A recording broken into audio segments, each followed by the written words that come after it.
السلام علیکم ورحمۃ اللہ وبرکاتہ۔ استقبال ہے آپ کا محمد افضل آفیشیل یوٹیوب چینل پر۔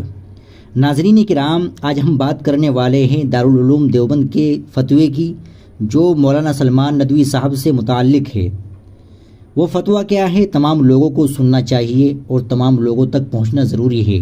کسی نے دارالعلوم دیوبند سے سوال کیا، محترم و مکرم حضرات مفتیان کرام دارالافتاء دارالعلوم دیوبند، السلام علیکم ورحمۃ اللہ وبرکاتہ۔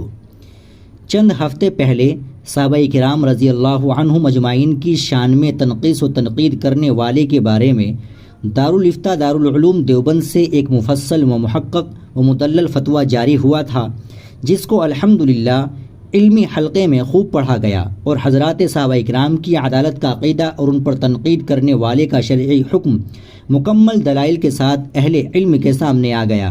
اب بہت سے احباب کا تقاضا ہے کہ عوام کی ضرورت کو سامنے رکھتے ہوئے ایک مختصر فتویٰ بھی جاری ہونا چاہیے، تاکہ ایک عامی شخص کے لیے شرعی حکم سمجھنا آسان ہو۔ اس لیے ہم ایک مختصر سوال آپ حضرات کی خدمت میں پیش کر رہے ہیں۔ لکھنؤ میں ایک شخص ہے جو صحابہ کرام کی مقدس جماعت پر برملا تنقید کرتا ہے، خصوصاً حضرت معاویہ رضی اللہ عنہ کی شان میں گستاخی کرتا ہے۔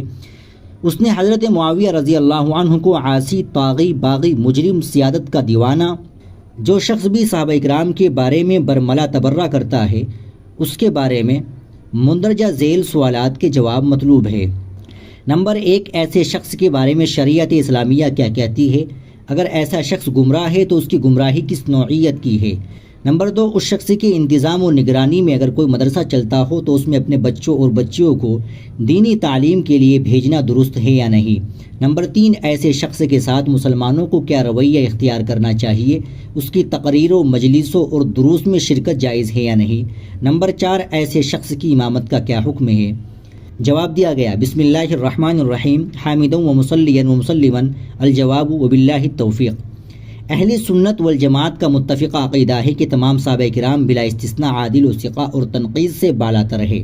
صدیوں سے یہ عقیدہ مسلم ہے، جو قرآن و سنت کی نصوص قطعیہ اور اجماع امت سے ثابت ہے اور ایمان کا جز ہے۔ اس عقیدے کے بارے میں از سر نو تحقیق کی نہ ضرورت ہے نہ گنجائش۔ اس لیے تمام صحابہ کرام کو عادل و ثقہ ماننا، ان سے محبت رکھنا، ان کا ادب و احترام کرنا، ان کی تعظیم و تکریم اور ان کی اقتداء واجب اور ضروری ہے۔ کسی بھی صحابی کو برا کہنا، ان پر طعن و تشنیع کرنا قطعاً ناجائز اور حرام اور گناہ کبیرہ ہے۔ مشہور محدث امام نووی فرماتے ہیں، صحابہ کو برا بھلا کہنا حرام ہے، یہ سخت ترین محرمات میں سے ہے۔ خاص صحابہ میں سے کوئی فتنے اور اختلاف کی حالت سے دوچار ہوا ہو یا نہ ہوا ہو، سب کا حکم ایک ہی ہے۔ دارالعلوم دیوبند کے سابق مفتی اعظم حضرت مفتی عزیز الرحمان صاحب دیوبندی ایک سوال کہ ایک شخص حضرت امیر معاویہ رضی اللہ عنہ کی شان میں الفاظ دغاباز، خائن، جھوٹا، خاطی، آل رسول کا دشمن، نبیوں سے لڑنے والا کہتا ہے، ایسے شخص کے لیے کیا حکم ہے؟ کہ جواب میں لکھتے ہیں، ایسا شخص گناہ گار اور فاسق و مبتدی ہے اور اہل سنت والجماعت سے خارج ہے، اس کو فوراً توبہ کرنی چاہیے۔ کسی صحابی کی شان میں ایسی گستاخی کرنا کسی مسلمان کا کام نہیں۔ بہت سے بہت یہ کہا جا سکتا ہے کہ حضرت معاویہ رضی اللہ عنہ سے اجتہادی غلطی ہوئی، جس سے ان کی شان صحابیت پر کوئی اثر نہیں پڑتا۔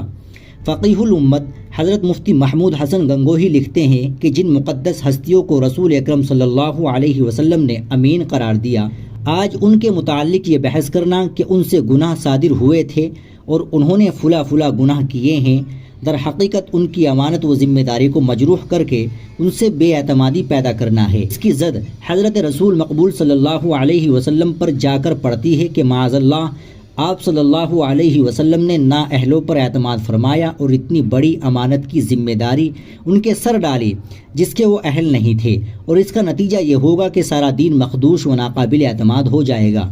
نیز فرماتے ہیں کہ صحابہ کی شان میں بے ادبی اور گستاخی نہ کی جائے کہ ایمان کے لیے خطرناک ہے۔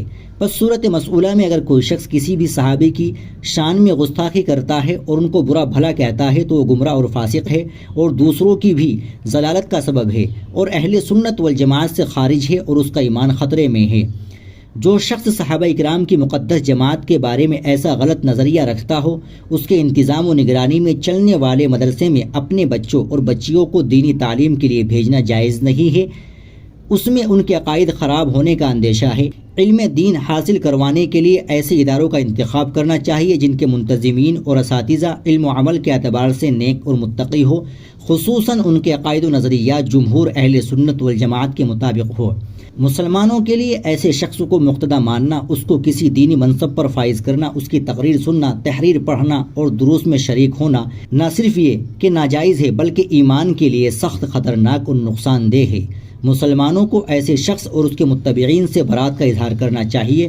حضرت مفتی عزیز الرحمان صاحب دیوبندی ایک سوال کہ جس کتاب میں حضرت امیر معاویہ رضی اللہ عنہ کی عظمت و عزت کا لحاظ نہ کیا گیا ہو بلکہ ایک قسم کی توہین ٹپکتی ہو، اس کتاب کا پڑھنا اور جس کا عقیدہ اس کے موافق ہو اس کا امام بنانا کیسا ہے؟ کہ جواب میں تحریر فرماتے ہیں حضرت امیر معاویہ رضی اللہ عنہ جو کہ صحابی کاتب وحی تھے اور آن حضرت صلی اللہ علیہ وسلم نے ان کے لیے دعا فرمائی جیسا کہ کتب احادیث سے ظاہر ہے، ان کی شان میں ایسے الفاظ لکھنا نہایت سوء ادبی اور لکھنے والے کے فساد عقیدے کی دلیل ہے۔